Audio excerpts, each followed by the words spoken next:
Hey, my name is Rex Cook. I graduated from Dickinson State Teachers College in 1950.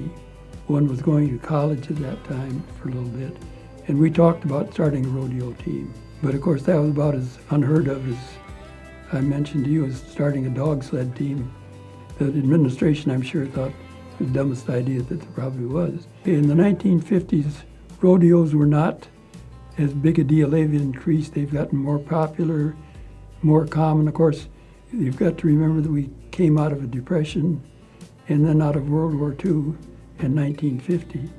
So there hadn't been much going on in the 1930s. And then in the 1940s, all the young men were in the service in the 40s. But it seemed like when they came back, the rodeo took off quite a bit then. But up till then, there wasn't a lot of rodeo here. The producer would just pay $5 to ride a bucking horse. And of course, a lot of the young guys would just go and they'd get $5 to get on their horse, and they called it mount money. And then usually there'd be one or two guys, or maybe three or four guys there that were cowboys, and they would rope calves. That would be another event. Team roping wasn't even around here for a long time. Unknown was there were a lot of cowboys in North Dakota, a lot of good ones. The Teshers, Alvin Nelson, all kinds of them. They weren't well known at that time. And the conception is there are no cowboys east of Montana. Even I knew the guys, but the only one that I knew real well on that team was Tex Appledorn. I remember he was raised here in Dickinson. Apparently at an early age, he liked livestock and horses. And he would go out to the sale barn. Of course, he was infatuated with horses and cowboys, and he got the nickname of Tex. All the young kids called him Tex, and that's where he got the name because he spent time there. And he made a cowboy out of himself because he liked to do it. Pete I just remember him as having a good reputation, being a good rider. And Dale Little Soldier spent some time here in Dickinson, and he roped calves, so I knew him probably of all the rest of them. Grew up in there at the same time, and he was a terrific cowboy.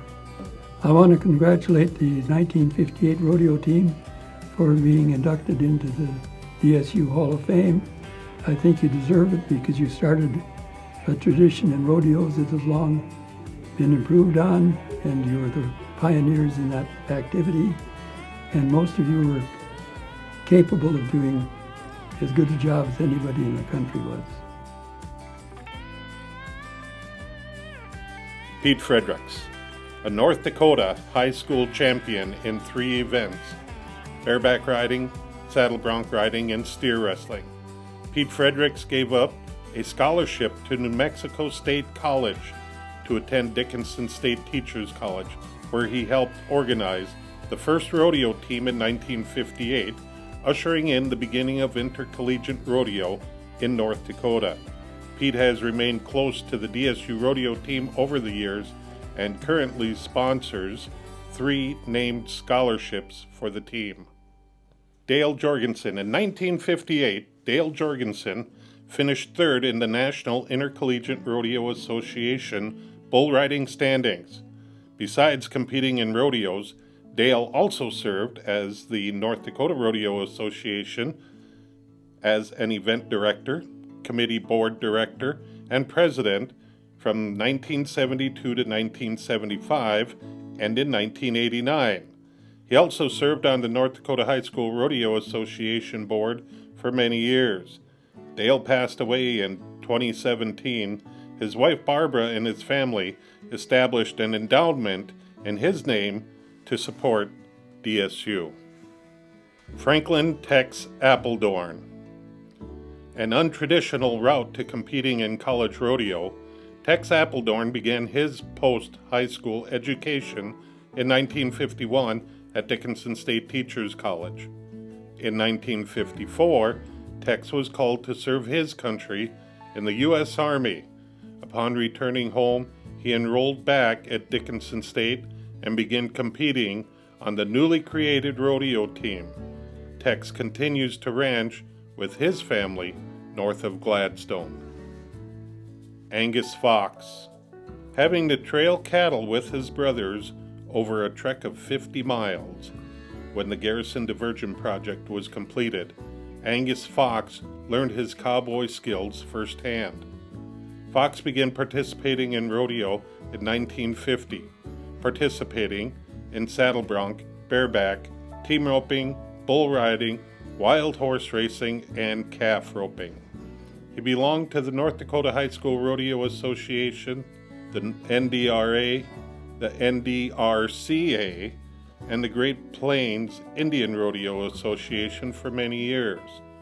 From 1962 to 2007, he was a member of the American Paint Horse Association. Angus passed away in 2020. Dale Little Soldier. Dale Little Soldier competed in calf roping, breakaway roping, ribbon roping, and steer wrestling for the 1958 rodeo team. Dale was also a vital part of the campus community while at Dickinson State College. He was a member of multiple clubs and organizations while on campus. Dale has dedicated his career to helping Native Americans gain an education and develop employable skills. Dale was the first director of the United Tribes Employment Training Center and a school superintendent of the White Shield School. Esley Thornton. Esley Thornton's road to college rodeo was delayed after graduating from Elbow Woods High School. Esley was called to serve in the Korean War, where he served in cryptographic repair. After his service, he enrolled at Dickinson State College, where he joined the 1958 rodeo team. Esley dedicated his life to supporting the Bureau of Indian Affairs. For 34 years, he worked on the Fort Berthold and Fort Totten reservations before he ended his career as a civil roads engineer in the Aberdeen area office in quality control. Esley passed away in 2005. The 1958 Dickinson State Rodeo team won the Rocky Mountain Regional Championship in their first year of competition. At the College National Finals that year, Pete Fredericks took home second place in the bareback riding.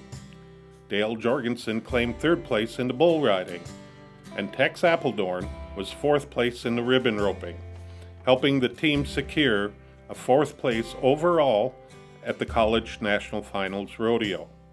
The 1958 Dickinson State Teachers College Rodeo team consisted of Esley Thornton, Dale Little Soldier, Angus Fox, Dale Jorgensen, Tex Appledorn, and Pete Fredericks.